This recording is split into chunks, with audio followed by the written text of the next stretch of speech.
आज मैं कुछ इंसिडेंट बतलाता हूँ जिससे हमारे को बहुत सारा बोध लेना है उससे। हम बाबा को हमसे क्या चाहिए ये अत्यंत महत्व का है। और फिर बाबा टाइम टू टाइम बतलाते ध्यान धारणा कैसे होना चाहिए, नाम स्मरण क्या है, उसके बाद ईश्वर का रास्ता कैसा देखना चाहिए। हम तो बोलते परमात्मा को मानते फॉलो करते, ठीक है अपने तरीके से अपन करते, पर बाबा को क्या चाहिए उसके बारे में मैं कुछ इंसिडेंट बतलाता हूँ। भाऊजी नाइट को बाबा का नाइट वॉच करते थे। बहुत बार तो पूरी नाइट बैठना पड़ता था। सवेरे फिर बाबा 7 बजे मंडले हॉल में आ जाते थे। मंडली हॉल में आने के बाद सब कोई मंडली जन को बाबा के मंडली हॉल में आना पड़ता था। बाबूजी इवन टॉयलेट भी गए तो बाबूजी को इमीडिएट आना पड़ता था। और फिर बाबा मॉर्निंग सेशन करते थे। 11 बजे बाबा अपने बेडरूम में चले आते थे। फिर वहाँ पर लंच वगैरह थोड़ा दे करते थे, लाइट फूड लेते थे। और फिर 1 बजे बाबा फिर मंडली हॉल में आ जाते थे। मंडली हॉल में आने के बाद कुछ देर बाबा मंडली हॉल में बैठते थे और भाजी फिर बाबा अपने बेडरूम में चले जाते थे। और भाजी का जो टाइम था वॉचना बाबा के रूम में बैठना, वो 5 से मॉर्निंग तक था, 4 बजे तक।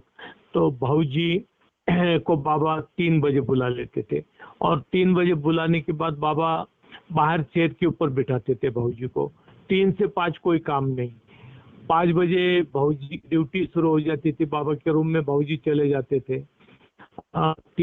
लेडीज मंडली वगैरह आते थे बाबा के रूम में। बाबा उनके साथ डिस्कशन करते थे। और डिस्कशन करने के बाद 5 बजे भाऊजी को बुला लेते थे बाबा। भाऊजी को बुला लेते थे तो बाबा भाऊजी को बुलाने के बाद बाबा बोलते थे क्या करस्पॉन्डेंस वगैरह मैंने तेरे को दिया, बहुत सारे लेटर्स दिया है, उसका रिप्लाई देने के लिए बतलाया, तो तूने रिप्लाई दिया क्या लेटर का? तो भाऊजी बोलते थे बाबा मेरे को टाइम नहीं मिलता है, रिप्लाई देने का मेरे को टाइम नहीं मिलता है। नाइट तो नाइट वॉच करता हूँ मैं। सवेरे 6 बजे मैं यहाँ से, कभी आपका 5 बजे कभी 6 बजे मैं यहाँ से जाता हूँ और 1 घंटा मिलता है तो उसमें ब्रश वगैरह करता हूँ, टॉयलेट को ये करता हूँ, जाता हूँ। और उसके बाद इमीडिएट 7 बजे आप आ जाते हैं मंडली हॉल में। और मंडली हॉल में आने के बाद 7 बजे फिर मेरे को आपके पास बैठना पड़ता है। फिर उसके बाद 11 बजे आप जाते हैं। फिर आप 1 बजे फिर आ जाते हैं। 1 बजे से फिर मंडली हॉल में अटेंड करना पड़ता है आपको। और 3 से 5 मेरा कोई भी काम नहीं रहता है। आप मेरे को बाहर बिठा देते हैं और कुछ भी काम नहीं रहता है। वो पीरियड के अंदर मैं बहुत सारा आपका करस्पॉन्डेंस, लेटर राइटिंग, रिप्लाई देना, ये सब कुछ कर सकता हूँ। पर आप मेरे को बुला लेते हैं, आपका ऑर्डर होता है तो मेरे को 3 बैठना पड़ता है और बैठना पड़ता है 3 से 5 तक मेरे को। तो वो टाइम अगर आप मेरे को देंगे तो मैं कुछ कर सकता हूँ, करस्पॉन्डेंस वगैरह सब कर सकता हूँ। तो 5 बजे तक बैठना, फिर मैं आपके पास आता हूँ। तो बाबा ने बोले क्या तू समझता है क्या, तेरे को 3 से 5 मैं फालतू बिठाता हूँ, उसके बाद 5 बजे से तेरी ड्यूटी शुरू हो जाती है, वर्क शुरू हो जाता है 5 बजे के बाद। तो तू जो समझता है वो गलत है। जो 3 से 5 इवन तू कुछ काम नहीं करता है और मैं तेरे से वर्क लेता हूँ, 3 से 5 क्या वर्क कर रहा हूँ ये तेरे को खुद को पता नहीं, खुद को नॉलेज नहीं। और जितना तू काम पूरा दिन में करता है उससे भी बहुत ज्यादा वर्क मैं वो 3 से 5 में वर्क मैं लेता हूँ। ये हम लोगों के समझ में नहीं आता है। परमात्मा अगर ऐसा बिठाता है और परमात्मा का रास्ता देखना, परमात्मा के लिए वेट करना, जिंदगी अपनी क्या है, परमात्मा का ही रास्ता देखना है अपने को। और जब परमात्मा ऑर्डर देता है तो हमको ऑर्डर का पालन करना सबसे बड़ी बात है, वो फालतू बैठना नहीं है। और फिर बाबा ने बताया कि ऋषि मुनि होते हैं, बड़े बड़े ऋषि मुनि होते हैं, हिमालय के ऊपर जाते हो, हिमालय के ऊपर बैठते, बर्फ के ऊपर बैठते, बहुत सारे पानी में खड़े रहते, एक पैर पे खड़े रहते पूरे जिंदगी भर, और अपना लाइफ परमात्मा के लिए स्पेंड करते, काम कुछ नहीं करते पर एक पैर के ऊपर खड़े रहते, परमात्मा का नाम स्मरण करते, इसके ऊपर बैठते, आइस के ऊपर बैठते, आइस के ऊपर बैठने के बाद भी उनको परमात्मा की प्राप्ति नहीं होती, उनको ये भी पता नहीं परमात्मा कहाँ है। और बाबा बोलते कि मैं तेरे को अपने पास बिठाता हूँ, परमात्मा तेरे को खुद बुलाया है और परमात्मा ने तेरे को बिठाया है, और तेरे को क्या करना पड़ता है, 2 घंटे बैठना है, चेयर के ऊपर बैठना है, आराम से बैठना है, और तेरे को पता है 2 घंटे के अंदर मैं तेरे को अंदर बुला लूंगा। तो यह है ईश्वर का रास्ता देखना, परमात्मा के लिए वेट करना। ये नहीं सोचना चाहिए हमें कि हम फालतू बैठे हैं, परमात्मा जब बुलाता है बिठाता है तो उसका बिठाना भी दुनिया से सबसे महत्वपूर्ण वर्क है, काम है। ये नहीं कि परमात्मा ने बिठा दिया, फालतू बिठा दिया, परमात्मा फालतू नहीं बिठाता है। परमात्मा जब बिठाता है तो ये फिजिकल बॉडी के थ्रू वो वर्क लेता है। वो क्या वर्क लेता है, जर्नी का वर्क लेता है, ये दुनिया नहीं समझ सकती है। एक शायर बोलता है ना कि तमाम दौलतें जाति लुटा के बैठे, तुम्हारे वास्ते धुनी रमा के बैठे। ये हमारा जीवन, हमारा लाइफ ये परमात्मा के लिए जब देते तो बाबा बोलते कि जब मैंने ऑर्डर दिया और बैठने के लिए बतलाया तो बैठना भी सबसे बड़ा वर्क है। गुस्ता जी थे, गुस्ता जी को पूरी लाइफ बाबा ने काम नहीं दिया था, गुस्ता जी कुछ भी काम नहीं करते थे, पर बाबा ने बतलाया कि गुस्ता जी सबसे ज्यादा काम करते, वर्क करते, क्यों तो परमात्मा उनसे वर्क लेता है। और क्या इनर जर्नी का वर्क लेता है कि हम लोग नहीं समझ सकते। मस्त लोग भी बिना काम के काम करते, बैठे रहते, झाड़ के नीचे बैठे रहते, कुछ किसी चीज की उनको परवाह नहीं रहती, आराम से पड़े रहते। हम थोड़ी जान सकते कि वो क्या काम कर रहे, तो परमात्मा के पास रहने के बाद वो क्या काम लेता है। एक को बहुत सारा काम देता है, एक को बिल्कुल काम नहीं देता है। क्यों ऐसा करता है परमात्मा वो खुद जानता है। और यहाँ पर बाबा ने बतलाया कि मेरा रास्ता देखना सबसे इम्पोर्टेंट वर्क है। और पूरी जिंदगी भर अगर उसने बतलाया कि कुछ काम मत करो, कुछ भी मत करो और मेरा रास्ता देखो, तो यह है परमात्मा का रास्ता, और खुशी खुशी से का काम देखना चाहिए। हमारा जीवन का एम और गोल ही वो है परमात्मा के लिए जीना, परमात्मा के लिए मरना और रास्ता देखना। तो बाबा क्या करते थे, जब बिठाते थे मनी के लोगों को और बतलाते थे कि मेरा रास्ता देखो, मैं बुलाऊंगा करके, तो वो वेट करना, उनके याद करना कि बाबा भी बुलाएंगे, बाबा भी बुलाएंगे। बाबा ने एक इंसिडेंट बतलाया था, मीरा करके थी, जो अभी जो मीरा होके गई वो अलग थी, पर भगवान कृष्ण, लॉर्ड कृष्ण के टाइम को एक मीरा थी, और वो मीरा बहुत डेडिकेटेड थी, भगवान कृष्ण को बहुत लव करती थी, बहुत प्यार करती थी। भगवान कृष्ण उसको अपने वहां पर बुलाते, अपने पास लाते, जहाँ भी पूरा है, वृंदावन है या द्वारका, जहाँ भी वो रहते थे उस वक्त उसको वहां बुलाते थे मीरा को, और मीरा को 1-2 दिन रखते थे। 2 दिन के अंदर मीरा बहुत मधुर स्वर के अंदर गीत गाती थी और भगवान कृष्ण को सुनाती थी, और भगवान कृष्ण को बोलती थी कि परमानेंट, हमेशा के लिए आप मेरे को रख लो यहाँ पर। तो कृष्ण बोलते थे कि मैं तेरे को, तू मेरा रास्ता देख, मेरा रास्ता देख, मैं तेरे को अवश्य बुलाऊंगा। कब बुलाऊंगा वो ही बतलाते थे, पर मैं तेरे को बुलाऊंगा और तू मेरा रास्ता देख। फिर मेरा चली जाती थी और बेचैन हो जाती थी, रेस्टलेस हो जाती थी, और रास्ता दिखती थी, भगवान कृष्ण बुलाएंगे बुलाएंगे बुलाएंगे, और फिर एक दिन कृष्ण बुलाते थे, उसको 1 या 2 दिन रखते थे, फिर वापस भेज देते थे, फिर वो बेचैन हो जाती थी। तो तमाम लाइफ, तमाम उम्र उन्होंने भगवान कृष्ण का रास्ता देखे। कैसा रास्ता देखे कि भगवान कृष्ण मेरे को बुलाएंगे, भगवान कृष्ण मेरे को बुलाएंगे, और फिर वो बुलाते थे, 2 दिन रखते थे और फिर वापस चली जाती थी, फिर बेचैन हो जाती थी कि कब बुलाएंगे कृष्ण।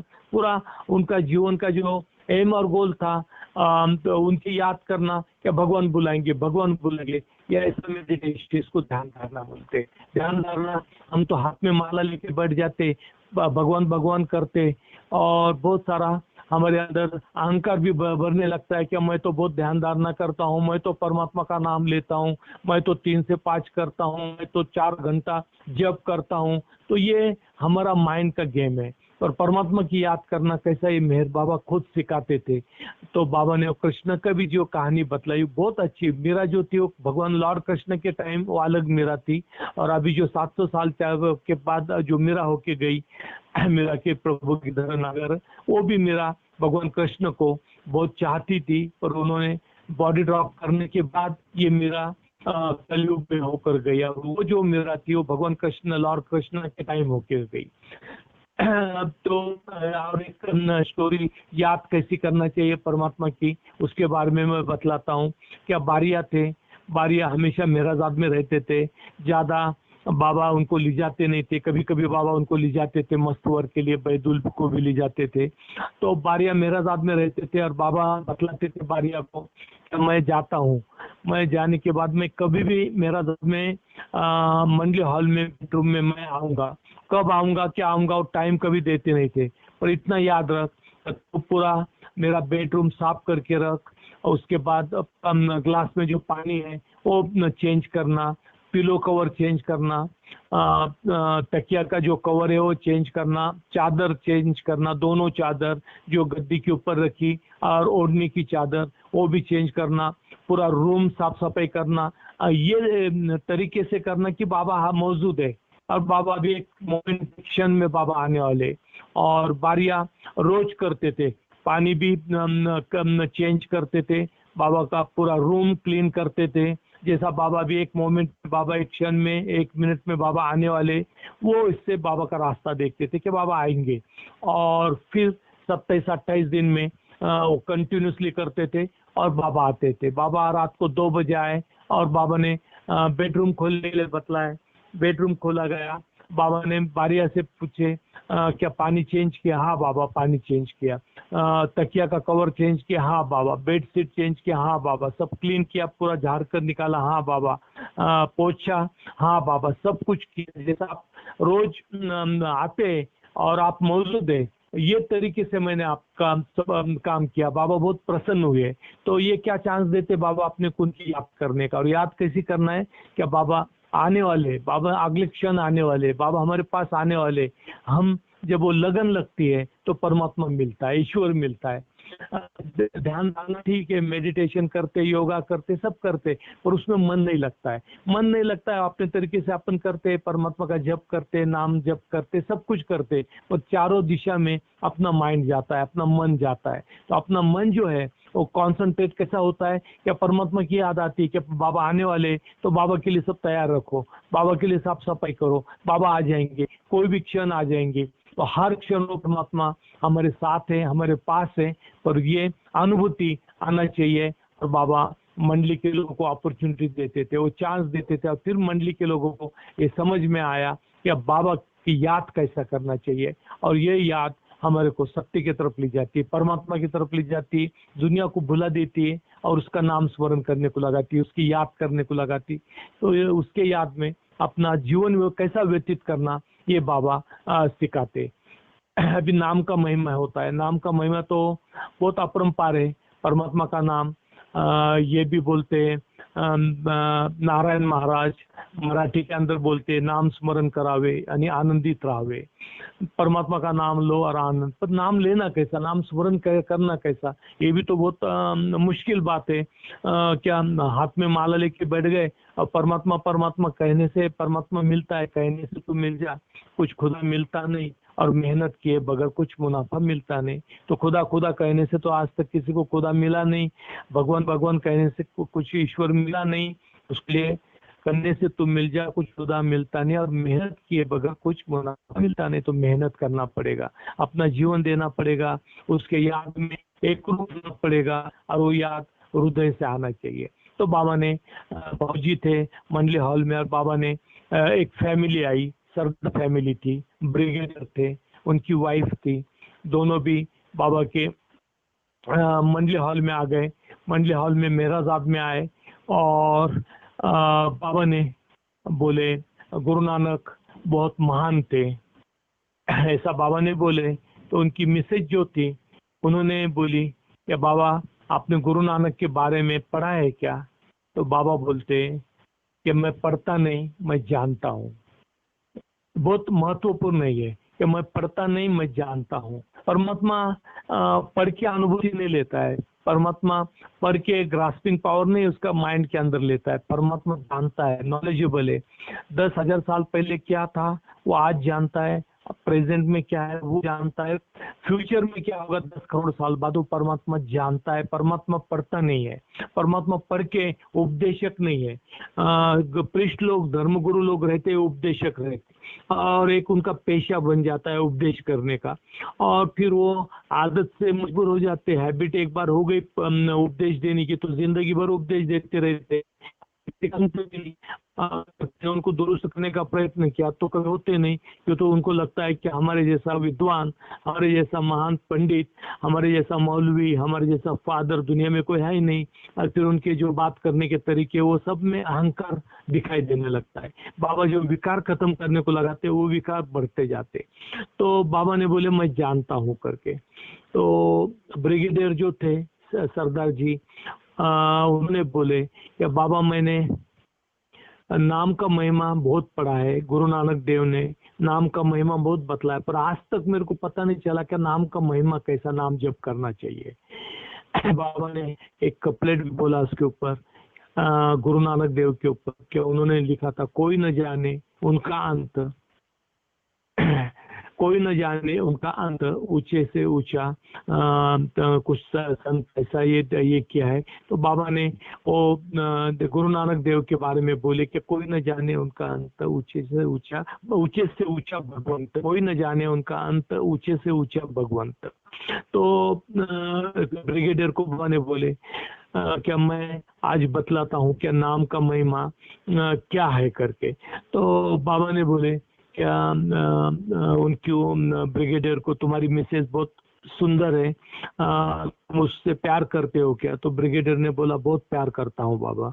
तो बाबा बोले कि अगर मिसेस मैटरनल प्लेस यानी मैके चली जाएगी, जब मैके चली जाएगी तो तुम क्या करोगे? तो ब्रिगेडियर बोला मेरे को उसकी याद आएगी, मैं उसकी याद करूंगा।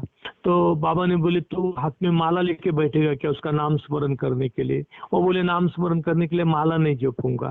फिर याद कैसे आएगी? अपने आप आएगी, नेचुरल है, सहज याद आएगी मेरे को उसकी। मैं उसके लिए बेचैन हो जाऊंगा, रेसलेस हो जाऊंगा। बाबा बोले ऑफिस नहीं जाएगा क्या? ऑफिस भी बंद कर देगा? नहीं, ऑफिस भी जाऊंगा, सब कुछ करूंगा। फिर क्या सबको बतलाते बैठेगा क्या तेरे वाइफ की तेरे को याद आ रही करके, उसको बहुत चाहता? नहीं बाबा वो भी नहीं बतलाऊंगा। तो फिर कैसा तू नाम स्मरण करेगा उसका, उसकी याद कैसा करेगा? वो बोले अंदर से जलूंगा, दिल के अंदर जलूंगा। और बाबा ने बोले यही है नाम स्मरण और नाम की महिमा, यही नाम की महिमा है। उसके लिए हमको माला की जरूरत नहीं, उसके लिए हमारे को एक जगह बैठ के मेडिटेशन करने की जरूरत नहीं। नाम का महिमा, परमात्मा की याद, जब परमात्मा के लिए लव रहता है, प्रेम रहता है, हृदय रहता है, हृदय के अंदर जलन रहती है परमात्मा के लिए, तो अपने आप याद आ जाती है, फिर दुनिया की याद नहीं आती। फिर उसके लिए कोई किसी चीज की आवश्यकता नहीं है। क्या उसके लिए रूम चाहिए, रूम के अंदर बैठेंगे, फोटो चाहिए भगवान का, फिर उसके सामने बैठेंगे, फिर माला जपेंगे, फिर योग मुद्रा में बैठेंगे। ये सब जो दिखावा है ये परमात्मा की जहाँ प्रेम है, जहाँ ये नाम स्मरण याद आती है, वहाँ ये चीजों की कोई जरूरत नहीं होती है। जैसा सहज उसको ब्रिगेडियर को उसके वाइफ का याद आ रही थी और वो सब सहज था, वो कोई डिफिकल्ट नहीं था कि कुछ उसके लिए कुछ करने की आवश्यकता है, ना दुनिया को बतलाने की आवश्यकता है कि अंदर से वो वाइफ के लिए उसमें तड़प है, वो वाइफ के लिए रेसलेस हो रहा है, इससे ये चीजें भी बतलाने की आवश्यकता नहीं। और बाबा ने बोले जब ये नाम की महिमा इस तरह जब आदमी के अंदर आ जाती है तो फिर असंभव भी संभव हो जाता है, और इसको नाम की महिमा कहते। तो ब्रिगेडियर बहुत खुश हो गए कि आज मेरे को नाम की महिमा समझ में आई। तो हम सब नाम की महिमा करके हम तो परमात्मा का नाम स्मरण भी करते, जब भी करते वो भी खराब नहीं है करना। परमात्मा के लिए कुछ ना कुछ तो करना पड़ेगा। रियलिटी के अंदर बाबा ने बतलाया कि नाम की महिमा क्या है, ये बाबा ने बतलाया। ऐसे ही मेरा जात में मंडली के लोग थे, बाबा के रूम में बैठे थे, और एक साधु, अमेरिकन साधु योगी, वो आ गए। वो आने के बाद बाबा ने उनको अपने पास बुलाया, बुला के बाबा ने मंडली हॉल में बिठाया। सभी मंडली जन थे, बाबूजी थे, एरज भाई थे, पेंडू थे, बाकी लोग भी थे वहाँ पर। और बाबा ने पूछे उनसे, क्या अभी यहाँ पर आ गए तुम मेरे पास, अभी यहाँ से तुम कहाँ जाओगे? तो उन्होंने बोले तीर्थ यात्रा को जाऊंगा। बाबा बोले कहाँ जाओगे? तो उन्होंने बहुत सारे तीर्थ यात्रा के नाम बतलाए। बाबा बोले अच्छा, वो तीर्थ यात्रा करने के बाद क्या करोगे? फिर अलग अलग तीर्थ यात्रा को जाऊंगा। बाबा बोले फिर उसके बाद क्या करोगे? अलग अलग तीर्थ यात्रा सब कर लिया, तीर्थ यात्रा फिर क्या करेंगे? तो उन्होंने बोले कि मेरे बहुत सारे फॉलोअर्स हैं, और वो हरिद्वार के अंदर मेरा एक आश्रम बना रहे। तो बाबा ने बोले फिर क्या करेगा आश्रम बना रहे? तो वो बोले आश्रम के अंदर मैं रहूंगा और फिर तीर्थ यात्रा करना बंद कर दूंगा। तो बाबा ने बोले क्या, जब मन रहता है, मन रहता है, और मन ये हर दिशा में भटकते रहता है, और जब तक मन है तब तक तीर्थ यात्रा भटकना ये कभी बंद नहीं होता है। तीर्थ यात्रा कब बंद हो जाती है?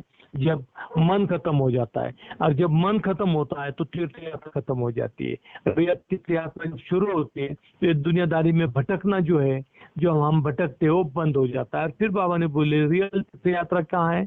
हमारे हृदय के अंदर है, और इतने नजदीक तेरी तीर्थ यात्रा है तो हृदय में जाना चाहिए। परमात्मा की खोज, परमात्मा की प्राप्ति अपने अंदर है, परमात्मा अपने नजदीक है। और इतना नजदीक होने के बाद भी ये मन के कारण ये मन भटकता है, और मन हमको भटकाता है, और फिर परमात्मा से भी दूर लेकर चला जाता है। हृदय के अंदर परमात्मा है, हम कभी उसका हृदय के अंदर स्मरण नहीं करते। स्मरण कहाँ करते? दुनिया भर भटकते, ये तीर्थ यात्रा, वो तीर्थ यात्रा, ये भगवान, वो भगवान, ये खुदा, वो खुदा, उसके अंदर ही हमारा पूरा 60-70 साल का लाइफ चला जाता है। तीर्थ यात्रा करो, ये परमात्मा के पास जाओ, उसकी पूजा करो, और उसकी नमाज पढ़ो, शरीयत करो, ये सब इसके अंदर ही हमारी जिंदगी चली जाती है। पर रियल तीर्थ यात्रा करना है तो अपने अंदर हमको परमात्मा को खोजना। और बाबा ने बोले जब तक तेरा मन है तब तक तेरी तीर्थ यात्रा कभी समाप्त नहीं होगी। क्यों नहीं समाप्त होगी? क्यों तो मन है, तो मन भटकाएगा। चाहे हम एक जगह भी बैठे तो पूरे दुनिया भर मन भटकता है, सबके पास चला जाता है मन। जिसको देखा है, जहाँ जहाँ अनुभव किया, वहाँ वहाँ मन चला जाता है, बिना रीजन वो भटकते ही रहता है। तो जब तक मन है तब तक तीर्थ यात्रा जाना मुश्किल है। और रियल तीर्थ यात्रा ये हमारा हृदय है। तो हमको अंतर्मुखी होके इधर जर्नी के अंदर हमको परमात्मा को देखना है, अपने हृदय में देखना है परमात्मा को। और जो सबसे नजदीक है उसको उसका पता नहीं है, उसका नॉलेज नहीं है, तो हम भटकते रहते हैं, दुनिया भर जाते, इधर देख उधर देख, क्या मिलता है? कहीं कुछ नहीं मिलता है। चारों धर्म के लोग भटक रहे, जिंदगी चली गई उनकी भटकने में, और उनको परमात्मा कहाँ है उसकी कुछ चालू है। अभी तक परमात्मा ही उनको प्राप्त नहीं हुआ। तो हमको परमात्मा मिल गया, हमारी खोज खत्म हो गई। अभी एक ही काम है, वो बतलाता उसके रास्ते पे चलना, वो जो बतलाता है वैसा करना। अभी ये नहीं कि हमारा माइंड क्या बोलता है, हमारा मन क्या बोलता है, मन को खुश नहीं करना है, मन को फीडिंग नहीं देना है। मन को तो बहुत खुराक दे रहे, शरीर को तो खुराक देते ही है, वैसे मन को भी खुराक देते, बहुत सारे विकार उससे बढ़ते जाते। तो बाबा बोलते हैं कि फास्ट करो तो मन का करो, मन को फूड मत दो, फीडिंग मत दो मन को। जितना मन को हम फीडिंग देंगे उतना मन चंचल होगा, उतना मन पक्का हो जाएगा, और फिर हमको डांस कराएगा, और फिर मन के मुताबिक हम भटकते रहते। तो ये जब तक ईश्वर हमारे नजदीक नहीं आता है और हृदय में हम उसको देखने का प्रयत्न नहीं करते, तब तक ये भटकना ये कभी बंद होगा नहीं। तो पहले तो भटकना बंद करना है, तो मन के ऊपर कंट्रोल, मन के ऊपर जहाँ कंट्रोल हो गया तो धीरे धीरे परमात्मा की तरफ कंसंट्रेशन होता है, फोकस परमात्मा की तरफ होता है। ये छोटी छोटी बातों में से बाबा अपने को बहुत सारा उपदेश भी देते, और परमात्मा के लिए कैसा जीवन जीना, इस सत्य के लिए कैसा जीना, ये बाबा सिखाते हैं। मंडली के जन बहुत सारे थे, आप लोगों को भी पता है, आप उनके बारे में पढ़ते भी हैं, आपको नॉलेज भी है। तो आलोबा जी थे, बाबा के पास थे आलोबा, और बारिया काका को इंग्लिश नहीं आती थी, एक वर्ड भी इंग्लिश नहीं आता था बारिया काका को, और आलोबा जी को भी इंग्लिश नहीं आती थी। बाद में आलोबा जी ने बहुत सारे बुक्स लाकर धीरे धीरे इंग्लिश पढ़ना शुरू किया और फिर बोलने लगे। नहीं तो उसके पहले आलोबा जी को इंग्लिश नहीं आती थी। बारिया बारिया काका को सुपरवाइजर बनाए। अभी सुपरविजन उनको करना था बारिया को। वो बहुत स्ट्रांग थे और सबके पीछे लगते थे। जब सुपरविजन का काम उनको बाबा ने दिया वो किसी को छोड़ते नहीं थे, हर किसी के पीछे लगते थे। आलूबा जी को परेशान करते थे। आलूबा जी खाना खाने बैठते थे तो उनके पास बैठ जाते थे। तू इतना खाना खाता राक्षस है क्या? इतना कुछ बोलते थे। आलूबा जी पागल जैसे हो गए थे। खाना हो गया कि काम लेना शुरू कर देते थे, क्यों तो बाबा ने उनको सुपरवाइजर बनाए थे। तो आलूबा जी इतने त्रास गए थे उनसे। तो बाबा ने एक बार क्या किया, क्या बाबा कुछ लेटर पढ़ रहे थे, इंग्लिश में था लेटर। तो लेटर पढ़ने के बाद बाबा ने बारिया से पूछा, क्या तेरे को समझा क्या कुछ? तो बारिया बोला, बाबा मेरे को इंग्लिश का तो एबीसीडी भी नहीं आता, तो मेरे को कुछ भी समझ में नहीं आया। तो बाबा ने आलूबा जी को बतलाया। आलूबा जी को भी इंग्लिश नहीं आती थी, ये ध्यान में रखो आप लोग, क्या आलूबा जी को इंग्लिश नहीं आती थी। तो बाबा ने बोले आलूबा जी को, क्या आलूबा जी कल से तू बारिया को इंग्लिश पढ़ा। अभी आलूबा जी खुश हो गए, क्यों तो बारिया पीछे लगते थे आलूबा जी के, बहुत तकलीफ देते थे रोज। ये क्यों तो सुपरवाइजर थे ये, और सुपरविजन बराबर करते थे, क्यों तो बाबा ने उनको बोले थे। तो आलूबा त्रास गए थे। तो आलूबा को चांस मिल गया, क्या ये तो बहुत अच्छा हो गया, क्या अभी मेरे को पढ़ाने का चांस मिला और मैं अभी बारिया को देख लूंगा। तो वो क्या करते थे, सवेरे से शाम तक बारिया को पढ़ाते थे, होमवर्क देते थे, और होमवर्क देने के बाद बोलते थे इतना होमवर्क पूरा कर। वो कुछ ABCD ऐसा उल्टा सुल्टा लिखते थे, और उल्टा पुल्टा लिख के उनको पूरा दिन पूरी नोटबुक भरने के लिए लगाते थे, एक भरने के बाद दूसरी नोटबुक, और एक महीना कंटिन्यूसली चला, और रोज वो पढ़ाते थे। पर बारिया ने एक वर्ड से भी नहीं बोला कि आलूबा जी तेरे को इंग्लिश नहीं आती और तू मेरे को क्या पढ़ाएगा। आप और मैं रहते थे तो बाबा को उल्ट उत्तर देते थे कि जब आलूबा जी को इंग्लिश नहीं आती तो आलूबा जी हमको क्या पढ़ाएगा। ये हमारा माइंड है, हम कॉमन लोग हैं, तो हम बराबर बोलते थे, हम छोड़ते नहीं थे। पर वहाँ बारिया का जो डेडिकेशन था, बाबा का ऑर्डर था, और बाबा ने अपॉइंट किया आलूबा जी को पढ़ाने के लिए। तो आलूबा जी को इंग्लिश नहीं आती थी, ये भी बारिया को पता था। फिर भी बारिया ने उनका जो ट्यूटर बनाए थे, उनको टीचर बनाए थे, उन्होंने स्वीकार किया। उन्होंने ये नहीं बोला कि बाबा इसको इंग्लिश नहीं आती और ये क्या इंग्लिश पढ़ाएगा। और आलूबा जी क्या उलट सुलट क्या लिख कर देते थे, और उसी तरीके से बारिया वो होमवर्क कंप्लीट करते थे, और पूरा दिन आलूबा जी उनके पीछे लगे रहते थे और होमवर्क कराते थे। 1 महीने के बाद बाबा ने सब नोटबुक बुलाए और आलूबा जी को बोले क्या क्या पढ़ाया तूने? तो बोले मैंने तो सब पढ़ाया बाबा, देखो आप नोटबुक। फिर बाबा ने नोटबुक देखे, और नोटबुक में कोई प्रॉपर कुछ भी नहीं था, इंग्लिश भी नहीं थी, कुछ वर्ड्स इधर उधर उल्टे लिखते थे। और बारिया 1 महीना तक वो उसकी कॉपी करते थे और उसके मुताबिक होमवर्क करते थे। फिर बाबा ने 1 महीने के बाद आलूबा जी को बंद कर दिया, तो बाबा को भी पता था आलूबा जी को इंग्लिश का एक वर्ड भी नहीं आता है। वो टाइम को आलूबा जी को नहीं आता था और बारिया को नहीं आता था। फिर भी आलूबा जी को अपॉइंट किया क्या बारिया को पढ़ाने के लिए, और बारिया ने वो एक्सेप्ट किया। ये है परमात्मा की आज्ञा पालन करना। हमारे अंदर तो बहुत अहम रहता है, अहंकार रहता है, अरे इसको कुछ नहीं आता है, ये क्या मेरे को पढ़ाएगा। फिर हम हंसते हैं, हम स्माइल करते हैं, हम टीज करते हैं दूसरों को। अगर दूसरों का वीक पॉइंट देखा तो हम तो बहुत खुश हो जाते हैं। कभी संगीत के अंदर भी कोई ने ठीक से नहीं गाया तो हमारे को बहुत खुशी होती। फिर हम कुछ बुद्धि से भी कुछ ना कुछ बोलते रहते हैं, सामने नहीं बोलेंगे तो पीछे बोलेंगे।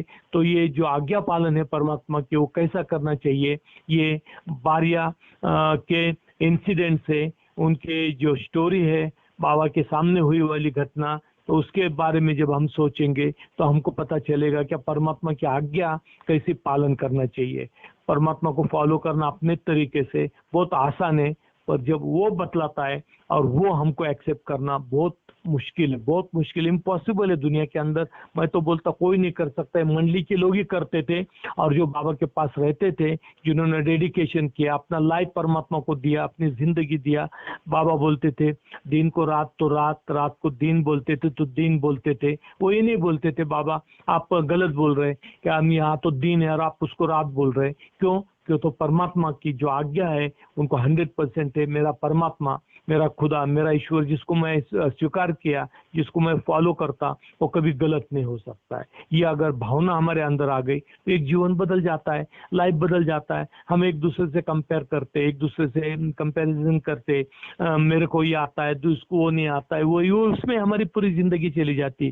क्रिटिसाइज करना, दूसरे के बारे में गलत बोलना, निंदा करना, इसमें अपना पूरा लाइफ चला जाता है। परमात्मा को एक्सेप्ट करने में और परमात्मा के नजदीक जाने में तो तमाम बहुत साल लगेंगे, पर उनकी कृपा है हमारे ऊपर, सबके ऊपर, कि हमने उनका दामन पकड़ने का प्रयास कर रहे हैं। दामन तो पकड़ा नहीं है, प्रयास कर रहे हैं, और उसका फल बाबा देते हैं। बाबा खुद वर्क कर रहे हैं हमारे ऊपर, और बाबा अपने नजदीक खींच लेते हैं। तो ये बाबा सफरिंग है।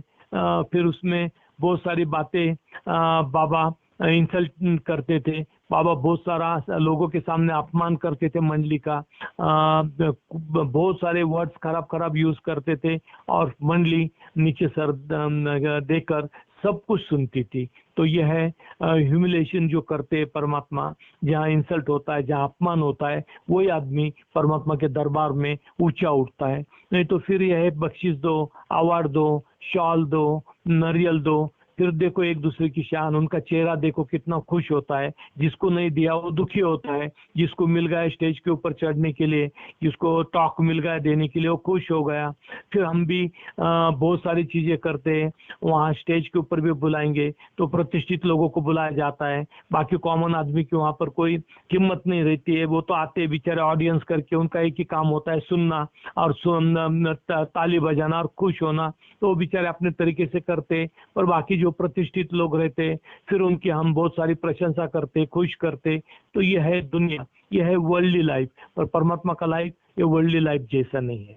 बाबा के पास भाऊजी थे, भाऊजी नाइट ड्यूटी कर रहे थे बाबा की, और अंधेरा था। बाबा रोज रात को चॉकलेट मांगते थे और चॉकलेट खाते थे। तो भाऊजी ने चॉकलेट का डिब्बा बाबा को दिए, और बाबा को देने के बाद भाऊजी को लगा कि विंडो खोलेंगे, तो भाऊजी जाने लगे। तो बाबा ने फिर से बुला लिया, और भाऊजी को पहले बाबा एक चॉकलेट का पीस देते थे और बाबा फिर चॉकलेट खाते थे। तो यहाँ पर क्या हुआ, बाबा ने कॉटन अपने कान में, बाबा नाइट को कॉटन लगाकर सोते थे, दोनों कान में कॉटन ये करते थे, लगाते थे और सोते थे। तो बाबा ने कॉटन कान में का निकाला, और कान में का कॉटन निकालने के बाद भाऊजी के हाथ में दिया। अंधेरा था तो भाऊजी को लगा बाबा ने चॉकलेट ही दिया होगा, क्यों तो पहले तो बाबा चॉकलेट देते थे, जब खाने के पहले भाऊजी को देते थे और फिर खुद खाते थे। तो भाऊजी को लगा बाबा ने चॉकलेट दिया, तो भाऊजी ने दोनों कॉटन मुंह में डाल दिया। तो बाबा हंसने लगे, और बाबा बोली कितना मूर्ख है तू, क्या तेरे को ये भी समझता नहीं है क्या कॉटन नहीं खाना चाहिए, चॉकलेट खाते, तू तो कॉटन भी खाता है, तू तो इतना जंगली है, तेरे को कोई अक्ल नहीं है, तेरे को कोई समझ नहीं है, और तू कॉटन खाता है। और जानवर भी कॉटन नहीं खाता है, जानवर को भी अगर मैं कॉटन दूंगा तो वो भी नहीं खाएगा, पर तू तो कॉटन भी खाता है। और भाऊजी का क्या था, क्या भाऊजी को लगा कि बाबा ने चॉकलेट दिए और भाऊजी ने मुंह के अंदर डाल दिए। अच्छा, बाबा की आज्ञा भी अवहेलना नहीं करना है, उनको उलट उत्तर भी नहीं देना है, ये भी नहीं बोलना है कि मैं बाबा मेरे को पता नहीं था, मेरे को लगा आप रोज चॉकलेट देते, तो आज भी मेरे को लगा आपने चॉकलेट दिया इसलिए मैंने मुंह में डाल दिया। फिर सवेरे जब बाबा मंडली हॉल में आए, सब मंडली के सामने, बाबा बोलते रात को तो एक कमाल हो गई, भाऊजी को मैंने चॉकलेट का डिब्बा मांगा, भाऊजी ने दिया, और उसके बाद मैंने कान में के कॉटन निकाला और भाऊजी को फेंकने के लिए हाथ में दिया। तो भाऊजी ने दोनों कॉटन खा लिए, मुंह के अंदर डाले। फिर भाऊजी के समझ में आ गया कॉटन है, तो भाऊजी ने फिर वो निकाल के गार्बेज बॉक्स में डाल दिए थे। पर बाबा बोलते इसने मुंह में डाल दिया कॉटन, ये इतना जंगली है क्या इसको कॉटन में और चॉकलेट में भी फर्क नजर नहीं आता, और इसको जानवर भी जो चीज को खाते नहीं है वो भाऊजी खाता है। और फिर सब मंडली को भी आश्चर्य हुआ, मंडली भी देखने लगी कैसा भाऊजी है, और बाबा की आज्ञा उसका उल्लंघन भी नहीं कर सकते और बोल भी नहीं सकते बाबा को उल्टा कि बाबा वैसा नहीं था, ये कॉटन मैं नहीं खाता हूँ, लेकिन मेरे को लगा कि चॉकलेट आपने दिया है, रोज आप चॉकलेट देते, ये भी बतला नहीं सकते। तो बाबा सबके सामने मजाक का सब्जेक्ट बना दिया भाऊजी का, और भाऊजी क्वाइट रहे। सब लोगों को आश्चर्य हुआ कि आदमी कॉटन भी खाता है, कैसा कॉटन खाता है, कोई कॉटन खाता है दुनिया में? तो ये है हमारे अंदर का सब अहंकार निकालना, हमारा जो इज्जत, रिस्पेक्ट, स्टेटस, पोजीशन, ये सब पूरे बाबा निकालते थे, धीरे धीरे धीरे धीरे निकालते थे। अभी हम बाबा लवर्स के अंदर ये सब कुछ भरा हुआ है, इतना भरा है कि हम अपने आप को महान बना लेते, बहुत सारा बाबा के प्रोग्राम भी करते, जगह जगह करते, तो हमारे अंदर वो अहंकार आ जाता है कि हमने क्या प्रोग्राम किया, हमने कैसा चंदा जमा किया, हमने कैसा खाना दिया लोगों को, कितने 5,000 लोगों को खाना दिया, दूसरे सेंटर इतना बड़ा प्रोग्राम कर नहीं सकते। ये सभी सेंटर के लोगों का ये अंडरस्टैंडिंग है, हर सेंटर में ये अंडरस्टैंडिंग है। और फिर जो चीज को क्रश करना है वो चीजें हमारी बढ़ने लगी, बहुत सारे बाबा सेंटर्स में बढ़ने लगी। अगर किसी को चांस नहीं मिला तो अपसेट हो जाता है, फिर वो बोलता है कि अगले साल हम आएंगे नहीं प्रोग्राम को। वो ये नहीं देखते कि चांस नहीं है तो अगले टाइम करेंगे, नेक्स्ट इसमें करेंगे। कोई अच्छा टॉक देता है, कोई अच्छा वार्ता देता है, तो इतना भी बोलने में ये नहीं होता है कि अच्छा इसको वार्ता देने दो, या अच्छे तरीके से समझा के बतलाता नहीं। सबको 10-10 मिनट मिलना चाहिए, कंपटीशन है, कंपटीशन में सब कोई पार्ट लेते, और फिर वो अहंकार चेहरे के ऊपर हमारे सबके दिखता है कि देखो मेरे को भी चांस मिला, मेरे को भी चाहे वो किसी के समझ में आए, किसी के समझ में नहीं आए, फिर भी मेरे को स्टेज पे खड़ा ही रहना है, और स्टेज पे खड़े रह के बोलना है। क्यों? तो मैं प्रतिष्ठित नागरिक हूँ, मैं स्टेटस वाला हूँ, मैं बड़ा आदमी हूँ, और मैं खास इसके लिए आया हूँ, मैं कोई प्रोग्राम के लिए थोड़ी आया हूँ, मेरे को चांस मिलना चाहिए, स्टेज पे चढ़ना चाहिए। तो ये चीजें हमारे को, बाबा प्रेमियों को, ये बाबा के जो इंसिडेंट है, स्टोरीज है, इसमें से हमारी को नम्रता क्या है, प्रेम क्या है, डेडिकेशन क्या है, त्याग क्या है, सैक्रिफाइस क्या है, ये जो अगर हम नहीं सीखेंगे तो पूरा जिंदगी भी बाबा के पास रह के उसका फायदा नहीं है ना। पूरा लाइफ भी बाबा बाबा करने से, कहने से तो मिल जा, कुछ खुदा मिलता नहीं है ना। तो खुदा खुदा कहते तो सब करते, हजारों साल से ही चल रहा है, प्रतिष्ठित लोग होता है। अभी आप देखते हैं कुछ धर्म के अंदर प्रिस्ट लोग जो रहते वो लोग ये देते, सेंटहुड देते। अभी किसी को राइट है किसी को सेंटहुड बनाना और किसी को सेंट बनाना। उपास्य महाराज थे या गाड़िया महाराज थे या ताजुद्दीन बाबा थे, इसको इनको किसी ने सदगुरु बनाया। ये तो ओरिजिनल है ना, अपने आप बनते हैं लोग, उनका जीवन वो रहता है, उनका लाइफ वो रहता है। लोग समझने लगते हैं कि हमसे हटकर है, कुछ दुनिया से अलग है। और यहाँ तो दुनियादारी के अंदर तो उनको सर्टिफिकेट भी दिया जाता है, सेंट बनाते, बाबा बनाते, महाराज बनाते, जो पोप बनाते, ये सब जो बनाया जाता है, मुल्ला मौलवी बनाते, पढ़ के नहीं होता है। पढ़ के बहुत सारा माइंड का नॉलेज हो गया हो, पर जब आंतरिक नॉलेज होता है, भगवान कृष्ण, लॉर्ड कृष्णा ने जब भगवद गीता लिखे थे तो उन्होंने क्या 50 बुक पढ़ के नहीं लिखा था। उन्होंने, उनका स्वयंभू नॉलेज था जो अंदर से बाहर आता है, उसको नॉलेज बोलते हैं। और जो बुद्धि रहती है, ये 50 बुक्स पढ़ के जो होते हैं वो बुद्धिवादी होते हैं। उनको नेक्स्ट मोमेंट अपने जीवन का क्या होने वाला है ये पता नहीं, और बहुत बड़ी बड़ी बातें हम ये करते हैं।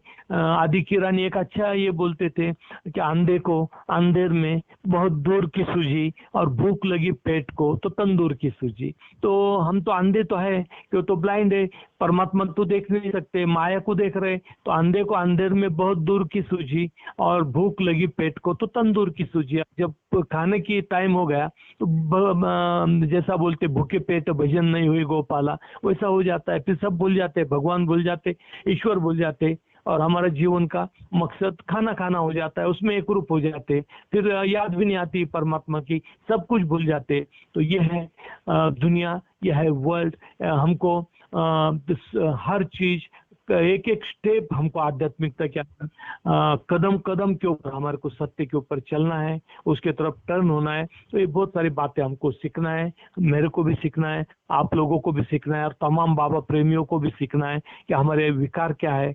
हम बाबा के पास आए, हम खुद सीखने के लिए आए, सिखाने के लिए नहीं आए। बाबा सिखाने के लिए तो बाबा सिखा रहे हैं हमको, हम बाबा से सीखना चाहिए। बाबा ने जो बताया उस रास्ते के ऊपर चलना है। रास्ता डिफिकल्ट है, बहुत मुश्किल है, खेल नहीं है। क्यों? तो यहाँ पर परमात्मा के जब नजदीक जाता है तो हम दुनिया से आसक्ति से मुक्त हो जाते हैं। दुनिया एक तरफ रहती है और परमात्मा के साथ हम हो जाते हैं। सब जो भी बाबा के पास आते तो ये मुश्किल होता है, दुनिया को अलग करना बहुत ज्यादा मुश्किल होता है। जब तक हम दुनिया से अटैच रहेंगे तो परमात्मा से डिटैच रहेंगे, और परमात्मा से अटैच रहेंगे तो दुनिया अपने आप छोड़ देंगी उसको। फिर हमारे जरूरत नहीं। क्यों जरूरत नहीं? क्यों? तो उनको पता है इससे क्या फायदा होने वाला है। ये तो दिन भर भगवान भगवान करता है, बाबा बाबा करता है, इसको कुछ आता नहीं। मंडली के लोगों के बारे में भी ये बोला जाता, तो उनको क्या आता है? हम तो बहुत होशियार लोग हैं, हम तो बहुत इंटेलिजेंट है, हम कैसे घूमते इधर जाते उधर जाते, परमात्मा की बातें करते, बाबा का प्रेम प्रसार करते, लोगों को बाबा के बारे में बतलाते। मंडली के लोगों को क्या आता था? कुछ नहीं आता था, बाबा के पास रहते थे। पर वो जीवन एक अलग जीवन है, वो आध्यात्मिकता एक, वही आदमी तैयार होता है और वही वो जो रियल कॉन्शियसनेस आता है वो परमात्मा के पास आता है। इसलिए सदगुरु या अवतार जब आते हैं तो उनके सानिध्य में रहना, उनका सुनना और ये अंडरस्टैंडिंग बहुत आदमी को अलग दुनिया में लेकर चल जाती है, अलग लाइफ में लेकर जाती है। तो बाबा मेडिटेशन कैसा, परमात्मा की याद कैसे करना, उनका रास्ता कैसा देखना, ये बहुत सारी चीजें बाबा मंडली के लोगों को सिखाते थे। और धीरे धीरे फिर मंडली के लोग तैयार हो गए और एक जीवन अलग हो गया।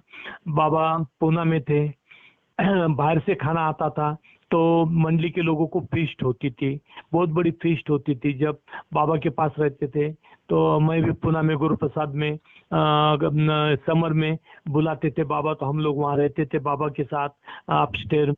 और जब सवेरे ब्रेकफास्ट के लिए वगैरह थे तो वहाँ पर ब्रेड और बटर मिलता था। फिर दोपहर को राइस और दाल हफ्ते में 2 बार, और बाकी के दिन ब्रेड और दाल, यही वहाँ का खाना था। तो मंडली के लोगों को कभी कभी फीस्ट आती थी, कभी किसी का मैरिज है, किसी का सेलिब्रेशन है, तो वो भेजते थे, खाना भेजते थे या पैसे भेजते थे। तो फिर दोराब जी के होटल से अच्छा खाना बनकर आता था। तो खाना आने के बाद बाबा तो डिटैच करना चाहते हैं खाने से। हमारी तो आसक्ति बहुत है खाने के अंदर, सबकी आसक्ति रहती है। जब बाबा प्रोग्राम भी होता है तो लोग भी जब प्रोग्राम होने के बाद खाने के वहाँ पर जाते हैं, वो देखते हैं क्या क्या वैरायटीज है, कितना अच्छा खाना है, सब कोई खुश होते हैं, अच्छा खाना है, कोई स्वीट है उसके अंदर, राइस दाल है, सब्जी है, तो बोलते हैं यहाँ पर खाना बहुत अच्छा मिला, 2-3 दिन हम रहे, बहुत खुश, हैप्पी, क्यों? तो मन की फीडिंग मिल गई, तो सभी खुश हो जाते। तो वहाँ बाबा के वहाँ पर खाना आ गया। खाना आने के बाद बाबा ने बोले आज बाहर से खाना आया, बहुत टेस्टी खाना होगा। सब मंडली के लोग बहुत खुश हो गए। तो बाबा बोले कोई चिंता मत करो, अपना टाइम लो और किचन में बैठ के सब खाना खाओ, जितना ज़्यादा टाइम लगता है तो लगाओ, मेरी चिंता मत करो। और सब मंडली के लोग हाथ वगैरह धोकर खाना खाने के लिए बैठे।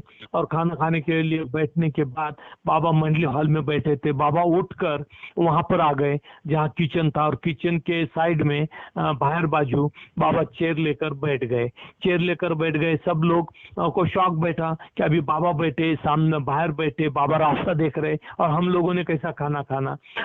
इसलिए बाबा बोलते हैं कि खाना आराम से खाओ, कोई चिंता मत करो। और बाबा बाहर बैठे, अभी परमात्मा बाहर बैठा, और कोई खाना खा सकता है क्या? हैप्पीली, शांति से खा सकता है? मंडली के लोगों ने जल्दी जल्दी खाना शुरू कर दिया। उनके समझ में भी नहीं आया कौन सा टेस्ट है और कौन सी फीस्ट है, और सब कुछ भूल गए। और उन्होंने इमीडिएट खाना खाया, हाथ धोया, और बाबा बोलते बिल्कुल टाइम लो, अपना खाना आराम से खाओ। और मंडली के लोग हाथ धो लिए और बाबा के पास आ गए। फिर बाबा के पास आने के बाद बाबा बोले खाना कैसा था? तो मंडली के एक जन ने बोले बाबा खाना तो बहुत अच्छा था। बाबा बोले तेरे बाप ने कभी खाना खाया क्या? अच्छा था बोलता खाना, तेरे को शर्म नहीं आती? तेरे बाप ने कभी ऐसा इतना अच्छा खाना खाया था क्या, और तू बोलता है कि खाना बहुत अच्छा था? फिर दूसरा मंडली के आदमी को लगा क्या बाबा को अच्छा खाना बोलना पसंद नहीं, तो उसने बोला बाबा खाने में मिर्ची तो हो गई बहुत, तीसरा मंडली का मेंबर बोला नहीं मिर्ची नहीं खाना, तो फीका था। उनके आपस में लड़ाई, सब एक दूसरे से क्लैशेस डिस्प्यूट करने लगे, क्या खाना ऐसा था, खाना वैसा था, खाना, वो आपस में क्लैशेस चालू हो गए। फिर उन्होंने बाबा को बतलाया, बाबा आप जो दाल चावल देते हमको ज़्यादा हैप्पीली खा सकते, हम आराम से बैठ के खा सकते, और हमको वही पसंद है, हमको फीस्ट भी नहीं चाहिए और बाहर का खाना भी नहीं चाहिए। और नेक्स्ट कोई लाता है तो आप बोल दो उनको कि हमको बाहर का खाना नहीं चाहिए, हमको चाहिए आप जो दाल भात सर्व करते उसमें जो आनंद है बाहर के फीस्ट में नहीं है। तो ये बाबा आसक्ति से मुक्त करते। ये आसक्ति से मुक्त होना ये सबसे बड़ी बात है, और ये धीरे धीरे हमारे को सब कुछ जमेगा। हमको डेडिकेशन बाबा के लिए करना है, हमारा जीवन बाबा के लिए देना है। तो सबसे इम्पोर्टेंट जीवन है कि हम बाबा के लिए पूरे लगन से आपका अभी तक तो हम आउटर जर्नी करते, बहुत सारी जगह जाते, ये करते। अभी मेरे को लगता है कि जो कोरोना वायरस हमको सिखा रहा है कि इनर जर्नी क्या है। बाबा हमारे हृदय में है, बाबा अपने पास है, और हमको बाबा को अपने अंदर देखना है। दिल के भीतर आरसी, मुख देखा न जाए, और मुख तभी देखियो जब मन की दुविधा जाए। तो फिर वो बोलते कि मन की दुविधा जाना चाहिए, तो दिल के भीतर जो आरसी है उसमें हम अपना खुद का मुख देखेंगे, यानी हम ब्रह्मास्मि, हम ही सब कुछ है, पर हमको पता नहीं है, हमको नॉलेज नहीं। तो अपना मुख हमको अंदर देखना है, हृदय के अंदर देखना है, बाहर नहीं देखना है। और ये जब समझ में आता है तो धीरे धीरे अपना लाइफ, अपना जीवन चेंज होता है। और आध्यात्मिकता क्या है? आध्यात्मिकता यही है, इसमें से ही अपने को धीरे धीरे चेंज होना है। 1958 में पेंडू जी 56 का एक्सीडेंट हो गया। पेंडू जी का एक्सीडेंट होने के बाद पेंडू जी कॉट के ऊपर थे, क्रचेस लेते थे, दो उसके ऊपर चलते थे। मुश्किल था उनका चलना। पेट में बाबा ने मेहराबाद में सहवास प्रोग्राम रखा बाबा ने। पेंडू मेहराबाद में थे, बाबा मेहराबाद में रहते थे। बाबा ने पेंडू को मेहराबाद से बुलाया, और बाबा पेंडू को बाबा बहुत अपसेट हुए पेंडू के ऊपर। मंडले हॉल में पेंडू आने लगे, पेंडू को रूम में आना मुश्किल, कोई सपोर्ट चाहिए था। क्रचेस तो थे दोनों साइड को, दो क्रचेस लगा के वो ऊपर चढ़ नहीं सक रहे थे। और बाबा इतने अपसेट थे कि मंडली की किसी की हिम्मत नहीं हुई कि पेंडू को सपोर्ट करना, उनको मदद करना। फिर भी पेंडू ऊपर आ गए। ऊपर आने के बाद एक चेयर रखा था उनके लिए, नीचे बैठ नहीं सकते थे, तो बाबा के सामने बैठ गए। और फिर बाबा ने उनका शुरू कर दिया ये करना। बाबा बोले क्या तू समझता है, क्या तू ही सहवास प्रोग्राम में काम कर सकता है क्या? तूने अगर काम नहीं किया तो क्या कुछ काम होगा नहीं सहवास प्रोग्राम में? तेरे को इतना अहंकार क्यों, तेरे को इतना ईगो क्यों आया वाला है कि तू समझता है कि तेरे सिवाय काम ही हो नहीं सकता, अगर तूने नहीं किया तो क्या काम होगा नहीं? और पेंडू ने रोना शुरू कर दिया। जब रोना शुरू कर दिया तो बाबा बोले मेरे को रोना भी पसंद नहीं है, ये मेरे को दिखावा भी नहीं चाहिए कि तू मेरे सामने बैठ के जोर जोर से रोता है। मैं अपना काम खुद कर सकता हूँ, मेरे को तेरी बिल्कुल जरूरी नहीं है, और मैं अपना प्रबंध खुद करूंगा, और सहवास का पूरा जिम्मेदारी मैं खुद अपने ऊपर लेता हूँ, और मैं खुद देखूंगा, मैं उसकी केयर करूंगा। तेरे को केयर करने की जरूरत नहीं, और तेरे को वहां पर रहने की भी जरूरत नहीं। अब तू जो समझता है क्या तेरे बिना सहवास प्रोग्राम हो नहीं सकता है, ऐसा नहीं होता है। और पेंडू का तबीयत ठीक नहीं, उनके दोनों पैर का ये हुआ था, एक्सीडेंट हुआ था, वो चल नहीं सकते थे। अनबेरेबल पेन पूरे शरीर के अंदर, समझ में नहीं आ रहा है क्या और करना। और बाबा कंटिन्यूसली फायरिंग बाबा की चालू थी, इतना फायरिंग किया। और उसके बाद बाबा बोलते क्या काम करते करते अगर तुम मर भी जाता, मेरा तबीयत कितनी खराब है, मैं पूरे दुनिया का बोझ अपने ऊपर लेता हूँ, रात दिन लेता हूँ, फिर भी मैं खुश रहता हूँ। मैं बतलाता भी नहीं हूँ कि मैं इतना काम करता हूँ, और मेरा दुख दर्द भी दुनिया को बतलाता नहीं हूँ, सब पूरा बर्डन मेरे ऊपर लेता हूँ। और तू इतना सा काम किया तो मेरा ही दर्द है, मेरे पैर दुखते, मेरा शरीर दुखता, ये बातें करता है। तू मर भी गया तो उसमें भी कुछ नहीं, उसमें भी कुछ होगा नहीं, तो क्या समझता है क्या तू ही काम कर सकता है? फिर बाबा ने उसको बोले चला जा अभी, और मैं खुद काम करूंगा। और फिर पेंडू चले गए। जिमी मिस्त्री वहां बैठे थे। जिमी मिस्त्री नए नए थे और उन्होंने सब देखा, तो उनको लगा बाबा निर्दयी है, बाबा में कितनी क्रुएल्टी है, उनके माइंड में आने लगा। तो पेंडू जी जब चले गए तो बाबा ने जिमी को उनका जो क्वेश्चन था माइंड के अंदर, उन्होंने तो बाबा को मुंह से बोला नहीं, जबान से बोला नहीं, पर बाबा तो परमात्मा, बाबा बोले जिमी को ये क्रुएल्टी नहीं है, निर्दयता नहीं है, ये दया है, और मैं पेंडू के ऊपर दया कर रहा हूँ, और मेरी दया ये है, मेरी रेमेडी ये है, मेरी दवा ये है, और मैं वो दवा उसको दे रहा हूँ और दया कर रहा हूँ उसके ऊपर क्रुएल्टी नहीं कर रहा हूँ, वो निर्दयी नहीं हूँ, मैं बहुत प्रेम स्वरूप हूँ, और मैं जब दया करता हूँ तो मेरी दया इसी टाइप होती है। तो यह है परमात्मा की दया, और हम उसकी दया हम नहीं समझ सकते। परमात्मा के पास रहना आसान नहीं था। नए नए लोग जब आते थे बाबा के पास, बाबा बहुत स्वीट बात करते थे, बहुत खुश रहते थे, बहुत अच्छी बातें करते थे। बाहर के लोग को लगता था कि बाबा तो बहुत अच्छे, मंडली के लोग बतलाते हो कुछ अलग ही बतलाते, वो गलत बतलाते, बाबा तो सबसे प्रेम करते, बाबा को तो सब लोग चाहिए। पर जब अंदर का जो जीवन था वो एकदम अलग, ऐसा खुशरू बोलता है ना, खुशरू नदिया प्रेम की बाकी उल्टी धार, निकल गया सो डूब गया, डूबा सो हुआ पार। तो जो डूब जाता है उसके अंदर वो पार हो जाता है। ये नदियाँ, ये हमेशा इसका फ्लो उल्टा रहता है। परमात्मा की जो नदी रहती है, आप और मैं जो समझ सकते वो नहीं है, और जो नहीं समझ सकते वो है यहाँ पर। तो वो आंतरिक दुनिया, बाबा के साथ रहने की दुनिया, फायर के ऊपर चलना है, और वो अग्नि के ऊपर रोज चलना है, धीरे धीरे जलना है। टाइम लगता है उसको, पूरी जिंदगी बाबा काटते, पर धीरे धीरे काटते। और काटना तो सबको ही है परमात्मा को। परमात्मा कसई होता है, कसई होता है, और कसई क्या करता है, एक तो झटके का काटता है, या एकदम एक इसमें का ये कर देता है, काट देता है वो। तो यहाँ पर जैसा झटके का होता है वैसा परमात्मा धीरे धीरे काटता है। पूरा लाइफ परमात्मा काटते रहता है, और थोड़ा बल भी देता है, थोड़ी शक्ति भी देता है, वो शक्ति के साथ हमको धीरे धीरे मार्गक्रमण करना है। और फिर समझ में आता है कि परमात्मा की आध्यात्मिकता क्या है, परमात्मा की स्पिरिचुअलिटी क्या है। तो ये मंडली के लोगों के साथ बाबा का वर्क था, बाबा का कार्य था। हमको समझना है वो कार्य के अंदर कि बाबा हमसे क्या चाहते हैं। हर किसी से हजारों लाखों साल का हमारे संस्कार, हमारा मैला इतना कुछ भरा है हमारे अंदर, वो मैला तो क्लीन करना है, वो तो धोना है। और वो धोने के लिए परमात्मा ये सब रेमेडी यूज करता है, ये सब दवाई यूज करता है। और वो दवाई बिटर है, कड़वी है, बहुत तकलीफ होती है, उसको पीना भी तकलीफ है, अगर नहीं पिएंगे तो भी तकलीफ है, मुश्किल है। तो ना जी सकते हैं ना मर सकते हैं, ऐसा बना देते हैं परमात्मा के। जीना भी मुश्किल और मरना भी मुश्किल। तब परमात्मा ये समझ में आता है, तब परमात्मा याद आता है।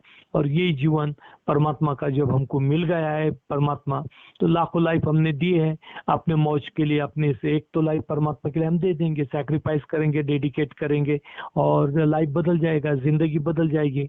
जीवन का मकसद तो पूरा हो जाएगा कि किस लिए हम ये दुनिया में आते, और क्या है हमारा जीवन का उद्देश्य, और जीवन का अंत क्या है। ये बाबा ले जाते हैं अंत तक, और फिर उसमें एक रूप कर लेते हैं। और फिर क्या है, हम ब्रह्मास्मि, हम ही परमात्मा है। हर कोई परमात्मा है, पर हम अननोइंगली है, हमको नॉलेज नहीं है। वो ज्ञानी है, और वो परमात्मा हर युग के अंदर अर्थ के ऊपर आता है, गाइड बनता है, गाइडेंस करता है, और उंगली पकड़ के मदर फादर के जैसा हर किसी को सत्य के तरफ ले जाने का प्रयास करता है। जो चले जाते वो लकी है, जो नहीं जाते, जीत करते, हाट करते, वो दुनिया में रहते, माया में रहते, और फिर माया का गेम उनके साथ चालू हो जाता है। फिर जिंदगी आते, बर्थ और डेथ, उसमें से फंसे हैं, उसमें से निकलना इम्पॉसिबल है। तो जब परमात्मा आता है, परमात्मा निकाल देता है। बस हमको उसका दामन पकड़ना, उसके ऊपर डाउट नहीं करना, वो ऐसा क्यों करता है, क्वेश्चन नहीं, सवाल नहीं, कोई रीजन नहीं, ब्लाइंड फेथली 100% उसका दामन पकड़ो, और हम पार हो जाएंगे। हमारी नैया सत्य के अंदर एक रूप हो जाएंगी, पार हो जाएंगे। और कब हो जाएगी, हमको खुद को भी पता नहीं चलेगा, क्यों तो हमारे आँख पर सब पे बाबा ने पट्टी बांध दी है। और जब पट्टी बांध दी है तो दुनिया का अट्रैक्शन नहीं, आंतरिक दुनिया का अट्रैक्शन नहीं, चमत्कार नहीं, अनुभूति नहीं, एक्सपीरियंस नहीं, ड्रीम नहीं, किसी के पीछे हमको दौड़ना नहीं, छोटी छोटी बातें नहीं करता है, कोई मदारी नहीं है, कोई चमत्कारिक बाबा नहीं है, वो ऊंचे से ऊंचा, हाईएस्ट ऑफ द हाई। ये फालतू चीजों के अंदर हमको पढ़ना भी नहीं है, ना किसी प्रकार का फॉर्च्यून देखना है, ना किसी प्रकार का हमारे को भविष्य देखना है, ना कोई भविष्य बताता भी है तो हमको उससे भी मतलब नहीं, और कोई मरा हुआ आदमी भी जिंदा करता है तो भी हमको उससे कोई मतलब नहीं। हमको हमारे परमात्मा मिल गए, हमारा गॉड मिल गया, हमारा खुदा मिल गया, हम हैप्पी है, हम खुश है, और वो खुशी हमारे को सत्य की तरफ लेकर चली जाएगी। अवतार मेहर बाबा की जय, अवतार मेहर बाबा की जय, अवतार मेहर बाबा की जय।